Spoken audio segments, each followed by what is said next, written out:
Alright guys, in today's gaming news video, we have got some brand new information on the still very mysterious upcoming open world survival game called Sons of the Forest, which is the sequel to The Forest. We also have some new information on the upcoming co-op and PvP horror action game The Evil Dead, and an upcoming very interesting Viking building game. And finally, a brand new high-speed sci-fi action game by the name of Project DT. So without further ado, don't forget to drop a like on this video to give some support, and let's start right away.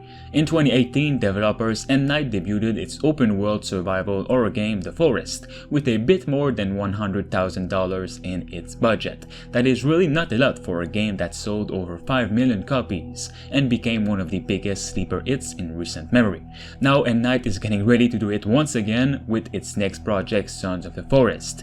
Before just recently, what we knew of this sequel was almost non-existent, besides its two very cryptid thriller that didn't offer much besides some small exciting look at the world. But we finally just got some new information on the game, which will definitely help clear some minds over what this project is all about, and how it is different from the original. Now, all the new information comes from both the EscapistMagazine.com and Farket on YouTube through interviews with the game's developers, so please make sure you check them out. The links to the interviews will be in the description below. So, the Escapist Magazine interview starts by asking if this is a direct sequel to the original, or some kind of prequel. To which they replied, it is a sequel, but we can't go into much details as we want to avoid spoilers.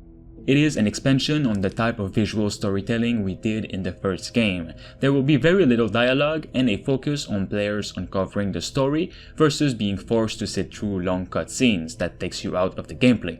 This sequel is all about being immersed in the world with the continuation of the story. The developers also confirmed the game's world is based on the Site 2 map, which is briefly glimpsed on a wall at the end of the first game. This time they've added dynamic seasons, which affect every part of the map. In winter, snow covers everything and it's very cold.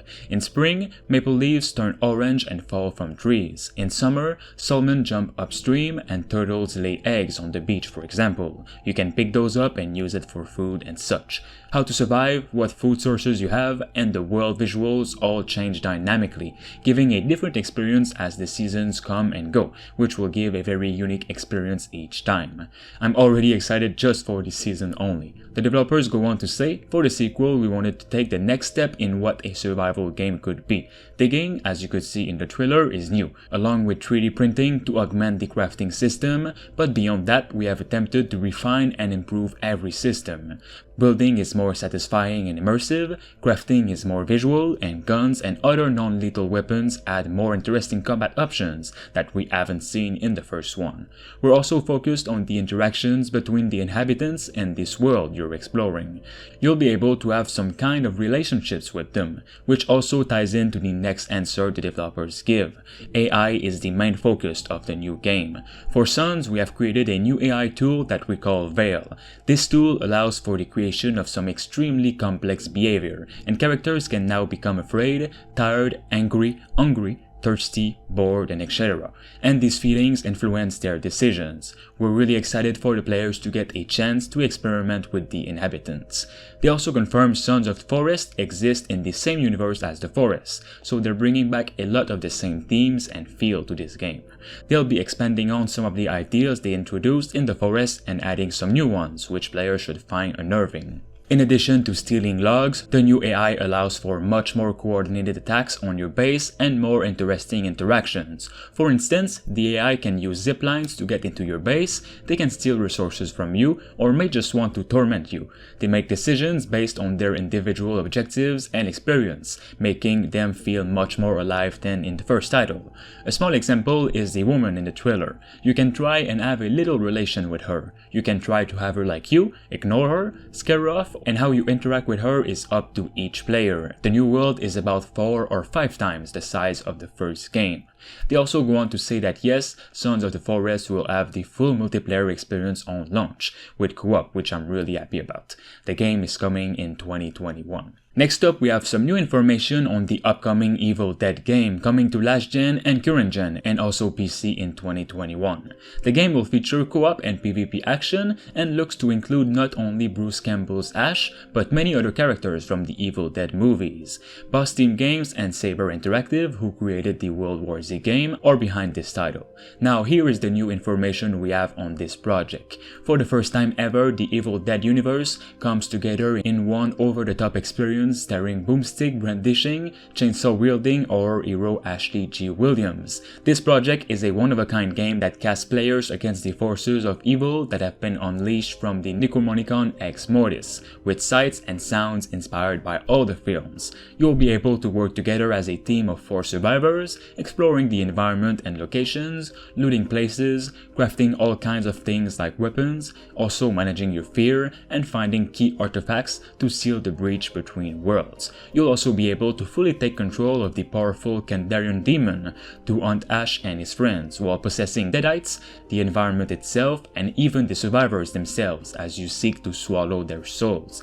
Plenty of surprises await in this gore-filled battle against evil that captures the character, horror, humor, and action from the franchise. Battle across memorable locations, including the infamous cabin in the woods, brought to life with tons of terrifying visuals and all new dialogue from Bruce Campbell. Discover more than 25 weapons, including Ash Gauntlet, Boomstick, and Chainsaw, and advance in a variety of skill trees to grow stronger and survive in this fun co-op and PvP experience. Let me know if you guys are excited for this game.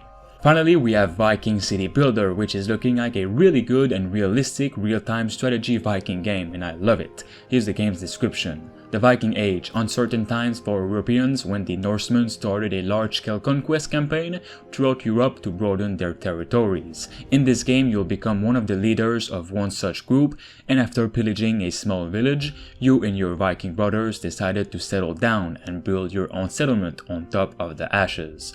Viking City Builder is a classical city-building game with elements of a real-time strategy sparked on top.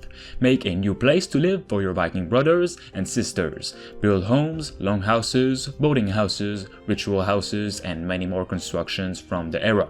Send your people to work or hunt for food in the wilderness. And don't forget about the Viking fortresses, as you may need a sturdy army to follow your orders when the Europeans come to take back what's originally theirs. Your fierce warriors will also come in handy when your settlement will run low on resources. You can send them to pillage some more, prey on the weak, and steal their goods. And you will also go to war against other armies to defend your home. The game features stellar graphics powered by the Unreal Engine. It's also the first strategy game that uses ray tracing to enhance the visuals. The northern world has never looked this gorgeous. You'll finally be able to take on adventure and sail through the seas and rivers as you'd like to find new places and also, of course, villages to siege. Finally, we have a new upcoming high-speed sci-fi action game that is looking heavily inspired by Metal Gear Solid and Nier Automata. Chinese video game studio Digital Sky has announced this game just today, and it will be coming to the western part of the world, which is in America. Digital Sky is currently hiring developers to work on the game. The list of open jobs include level planners, scenario writers, 3D scene modelers, 2D animation designers, concept designers, and Unreal Engine 4 client engineers. The developer has worked on Dragon Ball Z and Tokyo Ghoul mobile games for Bandai Namco in the past, which were really appreciated games. Project DT is still in heavy development as we speak, but we can still see some pretty important features that will be in the game, such as an on-screen letter rank, showing to us that Project DT is definitely a game you want to have massive combos against the many enemies out there. As of the first trailer and gameplay, the player is focused on melee combat as opposed to any kind of weaponry, and is fighting little NPC enemies here and there, as well as a huge boss battle with a mech. Alright guys, that is all the gaming news we have for today's video. Make sure you guys drop a like if you'd like to see more of this on the channel, and of course subscribe to stay tuned. Thanks to Space Beer Gaming, Rush Singbati, I Am Legend, Diamond Hunter 45, Themistocles, Rickno23, and Kianzo Fagari for being a master member on the channel. You can become a survivor member for as low as 99 cents a month. It'll help me and the channel as a whole to make more and better videos.